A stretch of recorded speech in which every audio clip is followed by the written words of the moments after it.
중개업은 성공하기 위해서는 요거는 얘기합니다. 3S가 있어야 돼요. 3S가 뭐냐면 제일 먼저 스피드, 빨라야 됩니다. 얘기를 바꿔봐요. 저는 충청도입니다. 대전이 고향이고 대전에서 제가 2001년도에 중개업을 하다가 서울 쪽에 제가 강의를 해요. 강의를 하다 보면 수원 쪽에 강의를 하고 대전에서 중개업을 하는데 제가 99년도, 2000년도, 2001년도 강의하면서 대전에서 중개업을 하는데 99년도, 2000년도, 2001년도 제자분을 만나요. 수원에 있는 분들. 이분들이 처음에 왔을 때는 아무것도 모르고 굉장히 열악했는데 다음 연도 찾아와요. 합격했습니다. 지난 연도 교수님 수업 들었어요. 그 다음 연도에 찾아와요. 중개업 했는데 돈 벌었어요. 그 다음 연도 찾아와요. 그때는 격이 달라요. 야, 이거는 우물한 개구리가 아니라 수도권에서 해야겠다. 이런 마인드로 저도 수도권에 올라왔습니다. 올라왔는데 올라와서 딱 보니까 서울 사람들 너무 빨라요. 수도권 사람 빠릅니다. 상대적으로 충청도인 저는 느려요. 근데 제가 가만히 보니까 수도권 사람들이 빠르다는 개념에서 약간 다른 각도를 봐요. 어디서 보냐면 지금도 적용 안 되는 게 뭐냐. 전철역에서 사람들 걸음걸이 상상을 초월할 정도로 빠릅니다. 못 따라가요. 딱 내려서 다음 환승하는 그 딱 열차 환승지역까지 도착하는 시간에 그 발걸음은 거의 영화에 나오는 닌자들 같아요. 근데 제가 뛰어도 그 사람들 걸음걸이를 못 쫓아가지만 그 사람들 다 타고 떠나요. 저는 환승할 때 다음 차를 탑니다.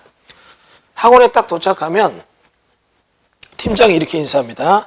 교수님 일찍 오셨네요. 여기서 메시지가 있죠. 10시까지 가야 된다. 시간이 1시간 걸린다. 그럼 서울 사람들은 8시 40분쯤 나오죠. 저는 8시쯤 나갑니다. 그러니까 천천히 가도 먼저 도착해요. 여러분 여기서 스피드는 타닥 빠르다 이게 아니라 남들보다 먼저 준비되어 있다. 이 얘기를 말하는 겁니다. 중요한 메시지죠. 다시 얘기해 볼까요? 불이 났습니다. 소방서가 딱 긴급 출동해서 5분 만에 불을 껐어요. 와, 박수 치죠. 여기는 소방에 대해서는 최고의 도시다. 불이 났습니다. 바로 옆에서 10초 만에 소화기를 들고 불을 껐어요. 불 끌 준비가 되어 있어요. 누가 더 빨랐을까요? 이 메시지 여러분 잘 듣고 부동산에 대한 개념을 정립해서 시작하세요. 남들이 뜬다. 후다닥. 어우, 좋았어. 나 빨랐어. 그게 아니라 남들이 뜬다. 후다닥 투자하려고 할 때 이미 투자해놓고 기다리고 있다. 누가 승산 이끌지 생각해보란 얘기죠. 두 번째는 샤프해야 됩니다. 실무교육 다닐 때부터 얘기합니다. 계속 얘기해요. 샤프하다는 얘기. 여러분 이제 예리하고 명료하고 날카롭고 정확한 분석을 할 줄 아셔야 돼요. 많은 분들이 이거에 대해서 생각을 못합니다. 이걸 다시 해볼까요? 샤프하다는 개념. 제가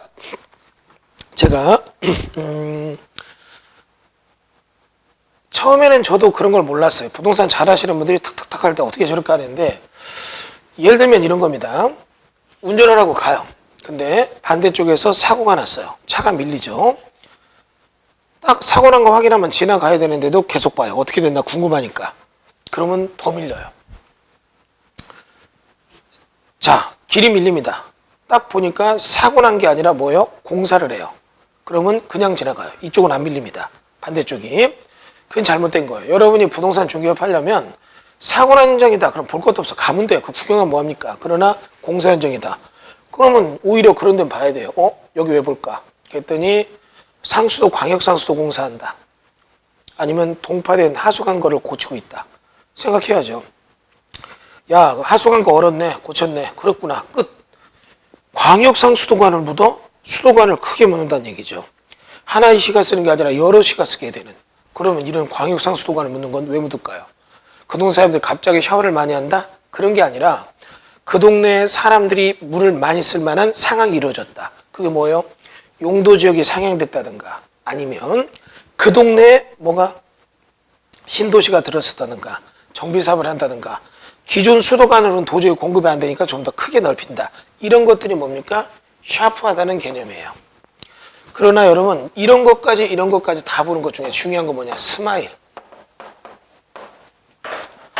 여러분이 중개업 할 때 이제부터는 연습하세요. 공부할 때 보면 오만상을 찌푸리고 있어요. 집중해야 되니까. 아침마다 거울 보면서 웃는 연습하세요. 웃는 게 자연스러워야 돼요. 중개사무소를 딱 열고 들어가는데 얼굴이 막 고뇌하는 수수성의 얼굴이다. 이런데 중개하면 안 됩니다. 편안하고 그런 얼굴들. 근데 스마일, 웃는다. 좋은 관계. 진짜 중요한 것은 웃고 시작했는데 끝까지 웃을 수 있느냐 이거죠. 여러분 웃고 들어갔는데 얘기 나누니까 중개업자가 헛소리나 삑삑하고 오만 소리나 하고 그럼 벌써 손님 비웃고 나가요. 웃음이 비웃음으로 변합니다. 여러분 사무실에 찾아오는 의뢰인이 여러분보다 많이 모를 거라는 오만과 편견은 버리세요. 왜 이 얘기를 드리냐면 요즘은 SNS 시대이기 때문에 웬만한 사람들은 미리 사전에 내용의 검수를 다 하고 와요. 그래서 여러분과 방향을 맞춰보고 만나 틀리라 검수하는데 어리버리 엉뚱한 얘기 해버리면 벌써 딱 의뢰인은 여러분을 내려봅니다. 절대 의뢰인을 끌고 갈 수가 없어요. 결국은 여러분이 좋은 인간관계 오래 가려면 웃음 이런 것도 뭐냐 3S의 전제 조건에 진정한 1S가 등장하죠. 그 뭐냐 스터디예요. 공부해야 됩니다. 공부하지 않으면 정말로 중개업에서는 살아남을 수가 없어요. 이런 얘기 한번 해볼까요? 자, 중개업 하시는 분들이 자격증 딸 때까지는 공부했죠.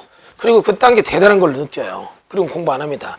1년이면 자기 자신을 위해서 책 한 권 안 읽고 1년이면 자기 자신을 위해서 교육에 참관도 안 해요. 어쩌다 무료교육 있다면 이런 것만 보고 말죠. 그냥 이 중개업 하는 분들이 발전이 없죠. 문제는 중개업 오래 하다 보면 이건 안 느는데 이건 늘어요. 그래가지고 막 얘기를 합니다. 상상을 초월한 얘기를 하는데 말싸움하면 내가 져요. 근데 뭐 이게 뭐예요? 그 사람 엉뚱한 소리 하는 건데 그거 몰려서 투자하는 사람은 왼수되는 거고 결국은 여러분이 중개업에 성공하려면 끊임없이 공부해야 남들보다 빠르고 남들보다 정확히 짚어내고 또 좋은 인간관계를 오래 갈 수 있다는 얘기죠. 그래서 여러분 이런 개념을 제가 지금 말씀드렸고 이런 축에 맞춰서 이제 개업 공인중개사인 여러분들이 손님을 맞이하게 될 때 확인할 것들 몇 가지를 제가 여기 3주 강의에 넣어놨습니다. 첫 번째는 여러분 이제 A가 자기 부동산을 팔아달라고 갑에게 의뢰했다면 갑이 권리 취득은행 비율을 섭외합니다. 그리고 계약을 시켜야 되는데 면적에 대한 얘기가 이제 등장하죠. 자, 면적이라는 건 뭐 누가 모르겠습니까? 그렇게 생각하면 안 됩니다. 면적에 대해서 여러분이 자격증 따신 분들은 이런 건 배웠을 겁니다. 면적이 등기부 등본이 있고 등기부 등본에 표제부가 있으면 표제부의 일정 면적이 나오고 다시 토지대장 또는 임야라면 임야대장이 있고 그 다음에 실측의 면적이 있는데 이런 면적이 지금 일치하지 않을 때 얘기를 기본적으로 배웠을 겁니다. 물론 실측이 가장 우선한데 대부분 거래는 실측 없이 거래합니다. 그리고 두 개가 상충돼서 면적이 틀릴 때는 당연히 여러분 배운 게 대장의 면적이 우선한다. 승, 얘는 패, 뭐 승패 이런 표현은 뭐하지만 두 개가 일치하지 않으면 이게 우선하고 이거는 어떻게 해요? 뒤로 밀린다. 이런 개념 정도는 여러분들이 그동안 배워왔을 거예요. 자, 그런데 다시 요 면적 위에 건물을 질 때 대지가 되고 여기에 근거로 건폐율과 용적률이 나오고 왜? 대지 면적이 넓으면 건물도 크고 대지 면적이 크면 연면적도 크고 이런 얘기니까 자 이런 정도까지가 중개사 시험에서 배운 거예요. 그런데 여러분 이 얘기를 이제 실무로 딱 들어와서 실무에서는 좀 다른 얘기가 막 등장합니다. 여러분이 면적에 대해서 기억할 게 많다는 얘기죠. 일단은 두 개가 지금 일치하지 않을 때 당연히 이게 우선한다. 얘기는 배웠겠죠. 확인설명서 작성할 때는 토지대장 면적은 얼마고 등기부 등본 면적은 얼마지만 대장 면적을 우선해서 대장 면적에 따라 거래함 뭐 이런 얘기도 쓰고 해요. 그런데 실측 없이 거래했으므로 나중에 면적이 줄을 때는 뭐 금액은 감액하지 않기로 한다. 또는 평당 얼마로 감액한다. 이런 약정을 쓰는 겁니다. 이 정도까지가 여러분 실무에서 배운 거예요. 요것도 안 배웠을 수도 있고. 근데 이제 저는 이 정도 얘기만을 하려고 강의하는 게 아닙니다. 당의 토지 위에 면적이 있는데 면적이 다 다를 수가 있고 이럴 때 중개할 때 어떻게 확인하고 어떻게 조사해야 되는가 이거죠. 자, 두 개의 얘기가 정적으로 본다면 여러분 얘기가 맞아요.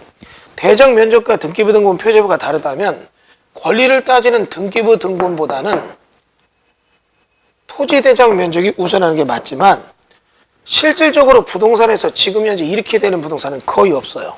없는 이유, 여러분 거의 이런 공적장부 제도가 만들어서 50년을 끌어왔는데 대한민국 웬만한 땅들에 대해서는 다 어떻게 해요?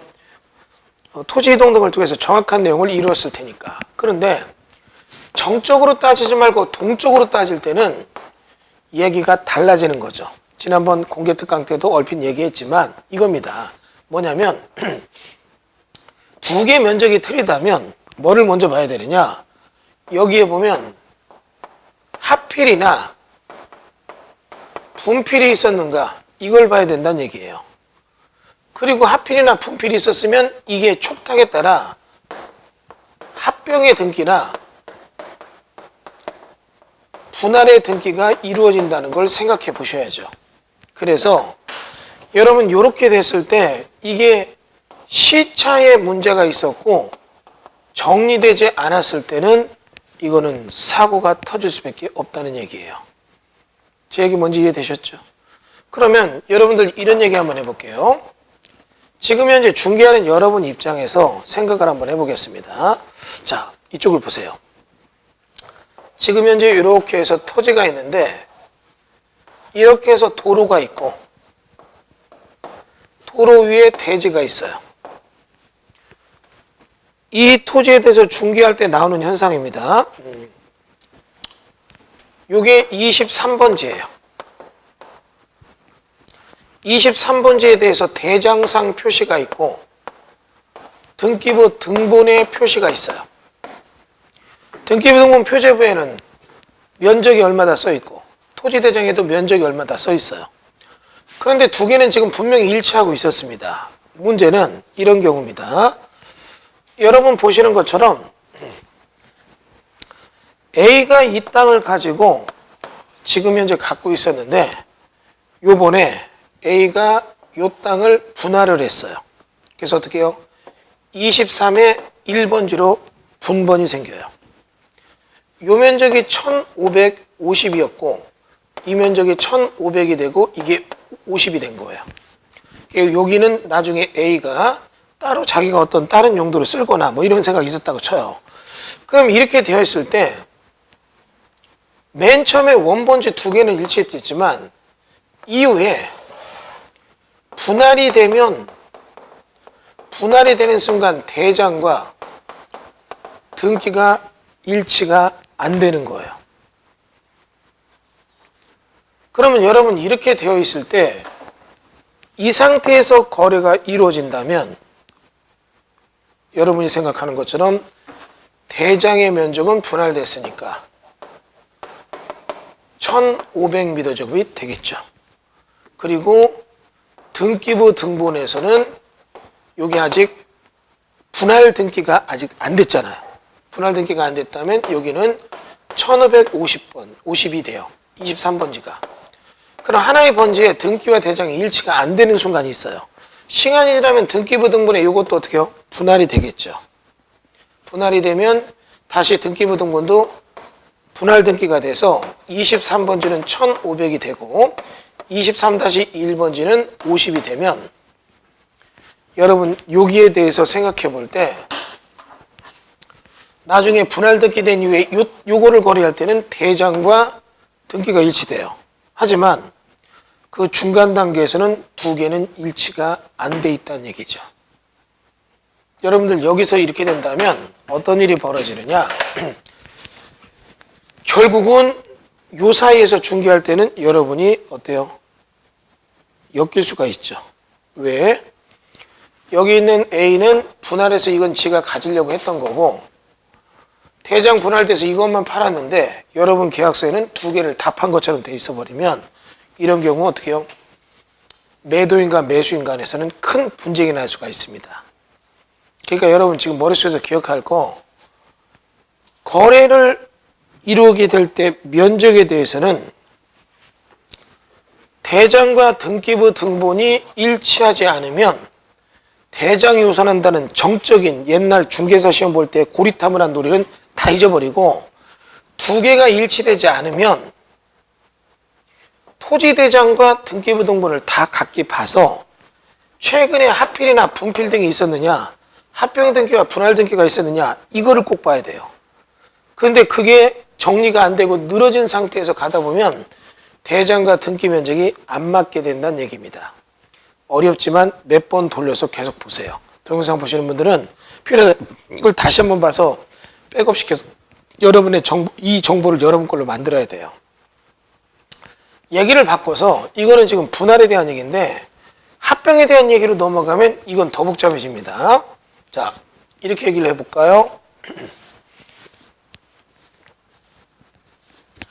면적에 대한 얘기로 딱 가더니 이겁니다. 면적. 지금 현재 A가 이 땅을 갖고 있고 그런데 이게 23번지예요. 23번지가 1600의 면적이 있었다고 가정해 보겠습니다.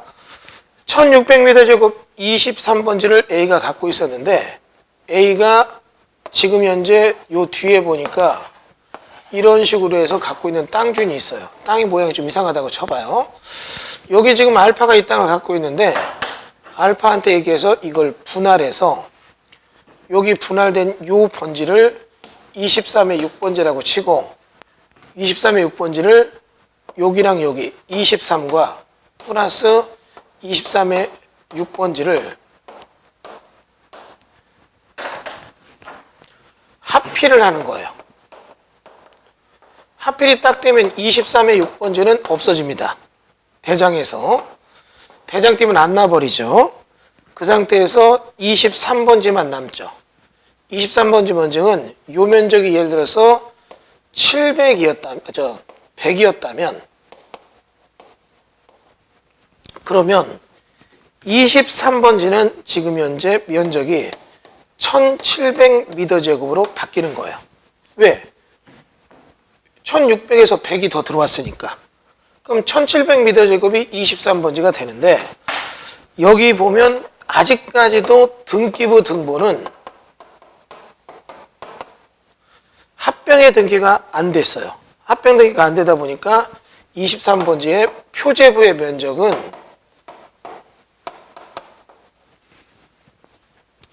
1700m 제곱이 아니라 1600m 제곱으로 되어 있습니다. 그러면 이 상태에서 여기가 어떤 다른 권리가 들어서 합병이 안 돼요. 그러면 여러분 23번지의 등기부 등본 면적은 계속 1600으로 남아있고 합필이 된 대장상의 면적은 1700으로 되어 있다고요. 그러면 이 순간도 여러분이 지금 볼 때 중개사 시험 볼 때 배웠던 기본적인 지식에 따라서 대장과 등기부 등본 면적이 다르면 등본이 우선하는 게 아니라 대장이 우선한다. 1700이라고 주장할 수 있느냐? 아니죠. 두 개는 일치가 안 돼 있잖아요. 그럼 여러분이 어떻게 해요? 이런 경우에 딱 보면 대장을 보면 여기 최근에 두 개가 합필했다는 얘기가 나와요. 근데 등기부 등본에는 합병했다는 인접필지를 포함했다는 얘기가 안 나오고 등기부 등본을 떼보니까 23-6번지가 그대로 나오더란 얘기죠.